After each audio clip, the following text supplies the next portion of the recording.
भाइयों, आज हम क्लास 12 के फिजिक्स के चैप्टर 1 के सभी वीवीआई सब्जेक्टिव को और गैस क्वेश्चन के पिछले पीवाई की क्वेश्चन को करने वाले हैं। तो जितने भी हमारे न्यूमेरिकल टाइप्स के क्वेश्चन होंगे उन्हें हम छोड़ के जो अभी याद हो सके उस टाइप के क्वेश्चन को हम करेंगे। तो पहले देखिए, यहाँ पे 4 क्वेश्चन थे, जिसमें 3 मैंने यहाँ पे छांट दिए क्योंकि न्यूमेरिकल क्वेश्चन थे, ये याद होने वाले टाइप के क्वेश्चन नहीं है। तो हम यहाँ पे चौथा क्वेश्चन जो है यहाँ पे उससे हम करना शुरू करेंगे। तो पहला क्वेश्चन अपना है, विद्युतीय क्षेत्र के लिए अध्यारोपण का सिद्धांत को लिखे। तो यहाँ पे आप देखिए, विद्युतीय क्षेत्र के लिए अध्यारोपण का सिद्धांत है, यदि किसी आवेश Q के निकट Q1, Q2, Q3 इत्यादि आवेश को स्थित हो तो Q पर उन आवेशों के कारण विद्युत बल क्रमशः वेक्टर F1, वेक्टर F2 इत्यादि कूलम्ब के नियम अनुसार परिमाण एवं दिशा में विभिन्न सदिशों द्वारा व्यक्त किया जा सकते हैं। इन सभी बलों को सदिश योगफल Q के क्रियाशील परिणामी बल में वेक्टर F को परिमाण एवं दिशा में व्यक्त करता है। स्पष्ट है इससे कि वेक्टर F बराबर vector F1, F2, vector F3 पर परिणामी बल ज्ञात करने को इस सिद्धांत को अध्यारोपण का सिद्धांत कहते हैं। तो यह अपना पहला क्वेश्चन यहाँ पर 2010 का जो एक क्वेश्चन है वो अपना कंप्लीट हो गया था। दोस्तों, इस पर आप लोग ध्यान दीजिए कि 2010 का ये क्वेश्चन PYQ है। तो आप चलते हैं अपने 5 नंबर क्वेश्चन पे, जो कह रहा है दो विद्युत क्षेत्र रेखाएं एक दूसरे को काट सकती है, क्या दो समविभव सतह काट सकती है। 2014 का पूछा हुआ PYQ क्वेश्चन है। चलिए इसका मैं आपको आंसर बताता हूँ।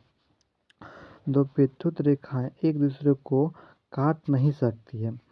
यदि ये दो एक दूसरे को काटेगी तो विद्युत क्षेत्र रेखाएं दो दिशाओं में बट जाएगी।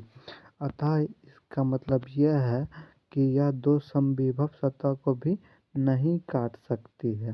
तो ये देखिए कितना आपको शॉर्ट में ये आंसर और आपका PYQ है। तो इसे आप लोग गारंटी याद कर लीजिएगा। ठीक है, आप चलते हैं अपने नेक्स्ट क्वेश्चन पे। तो अपना नेक्स्ट क्वेश्चन है, विद्युत द्विध्रुव आघूर्ण को परिभाषित करें तथा इसका SI मात्रक लिखें। तो अपना आंसर है, विद्युत द्विध्रुव आघूर्ण किसी आवेश के परिमाण तथा विद्युत द्विध्रुव की लंबाई के गुणनफल को विद्युत द्विध्रुव आघूर्ण कहते हैं। तो आप देखिए सीधा विद्युत द्विध्रुव का आपका सबसे शॉर्ट आंसर है आपका विद्युत द्विध्रुव के किसी आवेश के परिमाण तथा द्विध्रुव की लंबाई के गुणनफल को उसके विद्युत द्विध्रुव आघूर्ण कहते हैं तथा इसका SI मात्रक जो है कूलम्ब मीटर। ये आपको ऑब्जेक्टिव में भी पूछेगा और सब्जेक्टिव में। तो देख सकते हैं यहाँ PYQ क्वेश्चन, आप इसको भी गारंटी याद कर लीजिएगा। अब चलते हैं अपने नेक्स्ट क्वेश्चन 7 नंबर पे। तो 7 नंबर क्वेश्चन कहता है, विद्युतीय पृथक्करण क्या है, इसके एक जीवन उपयोगी लिखें। ये भी 2014 का पूछा हुआ क्वेश्चन है और एक केस क्वेश्चन है। दोस्तों, इसका देखिए आंसर क्या होगा।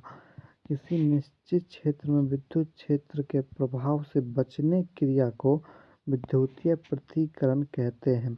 उदाहरण के रूप में कहा जा सकता है कि स्थित कार में बस या अंदर बैठे व्यक्ति को हानि नहीं पहुंचती है, यह व्यक्ति सुरक्षित रहता है।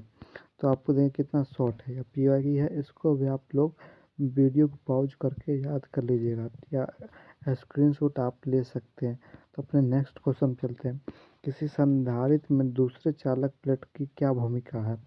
ये क्वेश्चन भी आप लोगों का 2015 का पूछा हुआ गेस क्वेश्चन है और इस बार आप लोगों को पूछा गया था। चलिए आपको इसका हम आंसर आपको बतलाते हैं। किसी संधारित्र में दो प्लेट होती है, दूसरी प्लेट को पहले प्लेट के नज़दीक विभव को कम कर देती है। अगर दूसरी प्लेट को भूत्रित कर दिया जाए तो उसकी विभव पर अधिक आवेश संचित हो जाता है। यह आकार के स्थिर रखते हुए पहली प्लेट के विभव को कम कर देती है तथा किसी विभव पर अधिक संचित हो जाता है।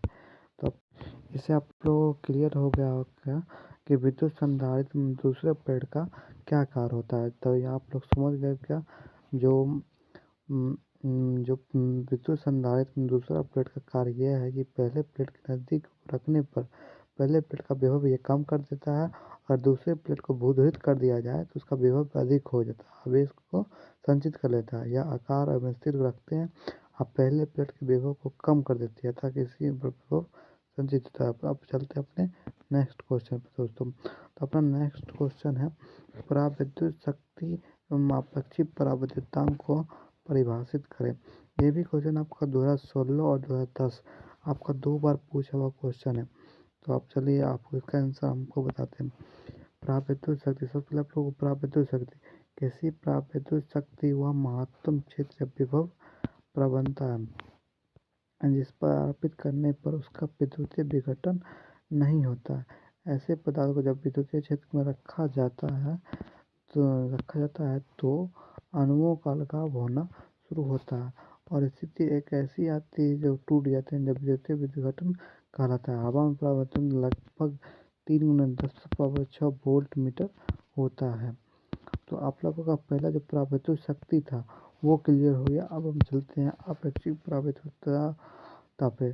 तो ये देखिए आपको इसका आंसर होगा, यदि किसी संधारित्र प्लेट के माध्यम एक्सप्लोरर नोट के संधारित्र की धारिता एप्सिलॉन नोट बराबर के a/d1, जहाँ a प्लेट के संधारित्र तथा d प्लेट के बीच की दूरी।